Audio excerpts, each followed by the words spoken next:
session 1802. Session 62 was TVP on 7/14/86. All right, Rita, that part of winter, which is the higher state of consciousness, is now ready to converse with you. Very good, Rita. I'm delighted to speak with you. Do you have something that you would like to start with today? There are many things that could be brought forth to one's attention at this point in time. Probably the most pressing is the element of consciousness and the element of breaking out the consciousness on this level into various entities when that is not necessarily something that needs to be or should be done. Rather, the focus should be on taking each individual channel that enters into the lab and on processing and moving them to their highest level of awareness. Not that they are making contact, but that they are entering into all that they can possibly be. This is what those on your planet need to understand, to take into account, and to work with, because many on your planet are always concerned with passing their power on to something else that is a being that is more than they think that they are, and they are far more than they actually ever could imagine. Oh yes, this is a topic of a great deal of interest to us, and we are not quite sure how to handle this best in the laboratory. We have stopped asking explorers to go to find an entity to communicate with. We simply ask them to be aware of energies, and That's 9 years after those other hearings. It was 86. The other ones were in 77, 78, and so forth. Where you heard them telling them to go up the ship and get fed on and things like that. But as was stated there again, this channel.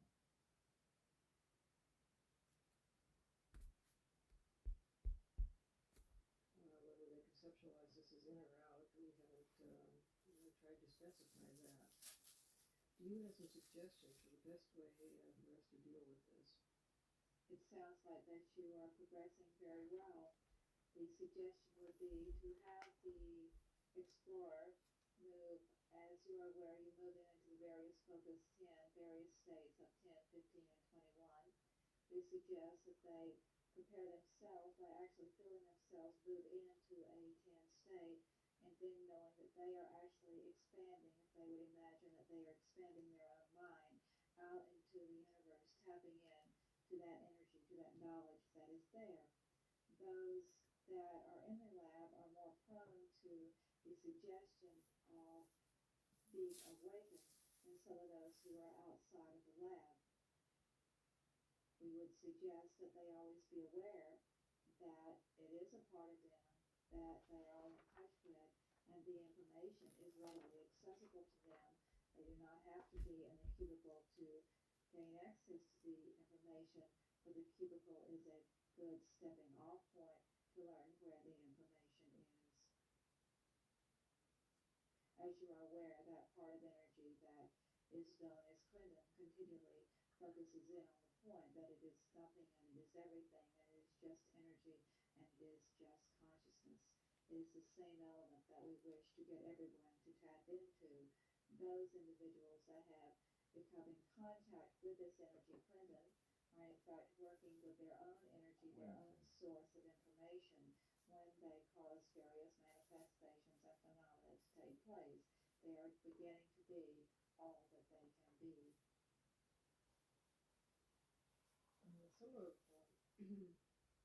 Some individuals seem especially reluctant to think of the energy as being part of themselves. I think with the fear involved in that somehow they might be making something up if that is the case. There is not a responsibility when something is outside of yourself. You have less responsibility for being right or wrong, and less responsibility for control over it. And by placing it outside, they are working to get rid of a barrier which prevent them from bringing forth any information. But ultimately, they will have to deal with the concept that this energy and this knowledge is a part of themselves. Even that energy that is so bold as to be called Rampa is a part of that entity known as Jay-Z-Night. But then we are all part of the same whole, are we not?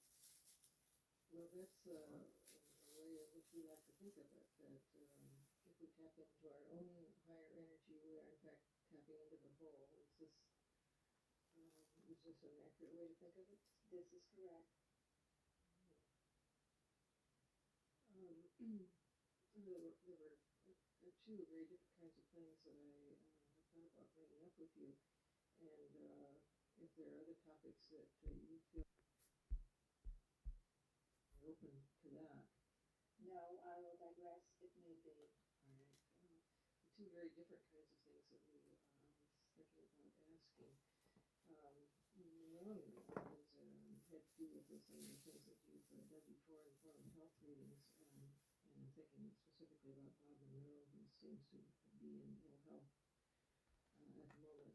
However, I did not get his permission. I did not have a chance to talk to him and get his permission for this. My question is then, would this be an appropriate thing to do without that permission? What we are doing in the silence is we are going to go check.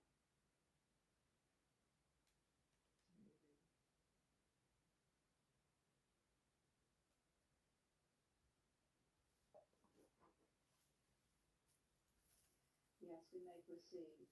The important thing on Mr. Monroe is he must pay attention to anything that he eats from an aluminum pan, or from any coffee or anything that he drinks that has been made with an aluminum pot. He must get rid of the aluminum within his system.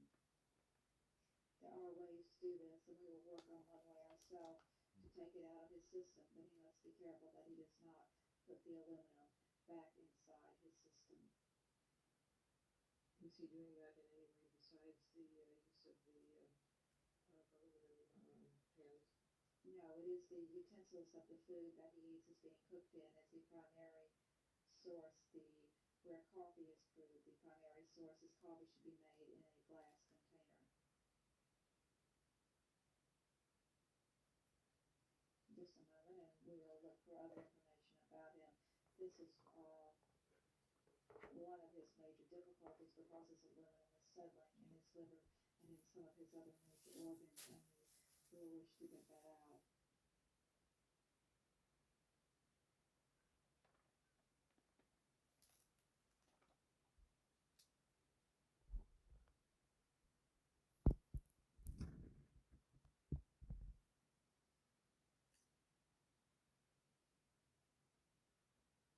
There are certain flower remedies that Mr. Monroe could take, which would be most helpful to him. Honeysuckle, iris,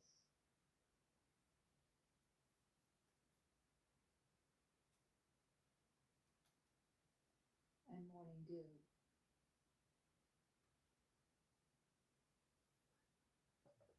And impatience.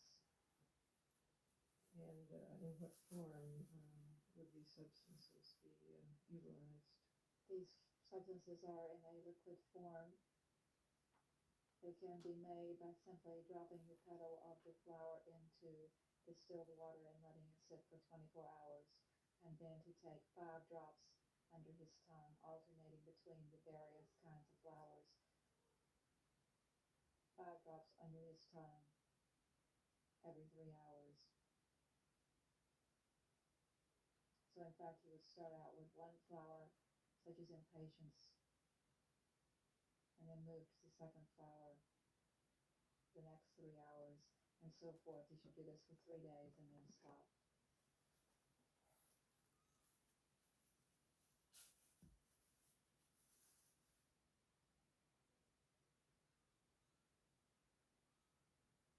We believe at this point that this would be the significant things to be done for him.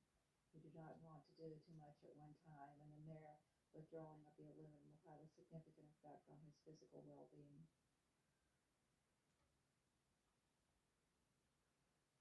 All right. Very good, thank you. Um,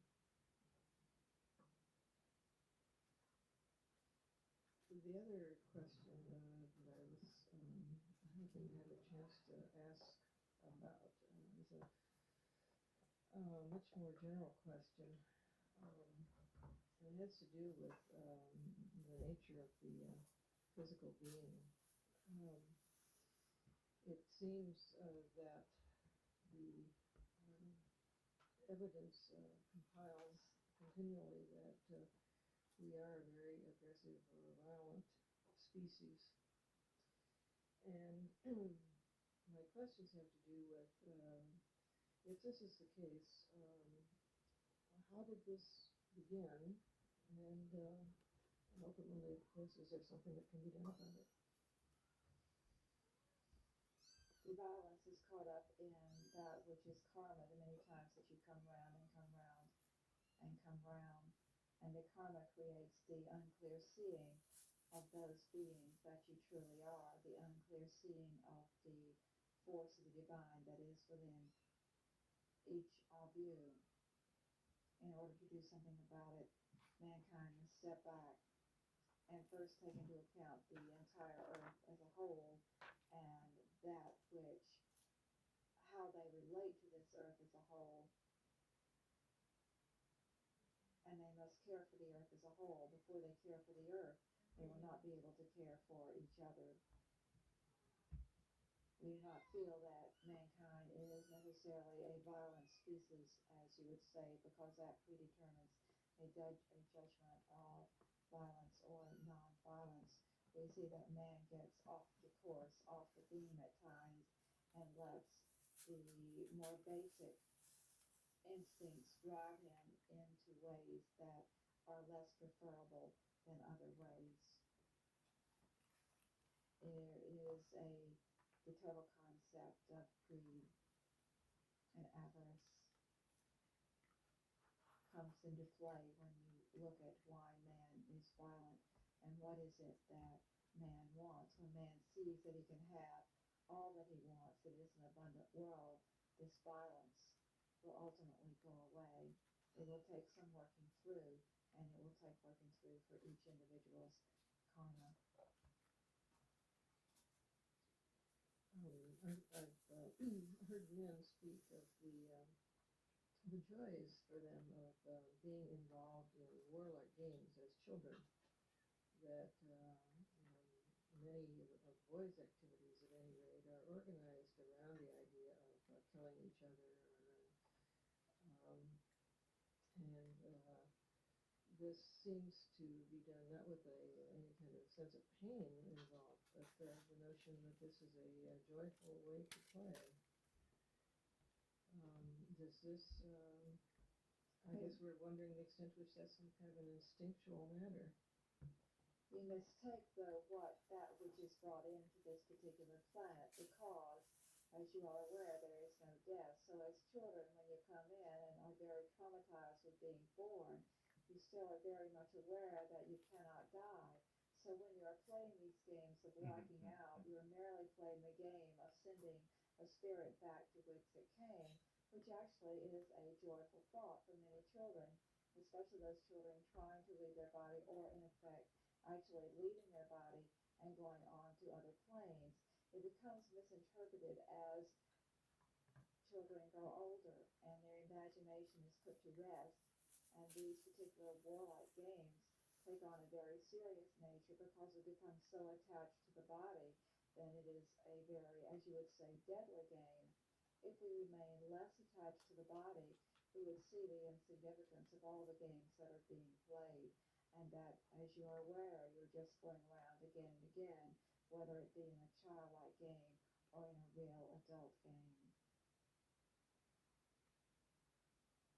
Do not worry about the games that children play. There is far more going on there than adults see with the mind's eye.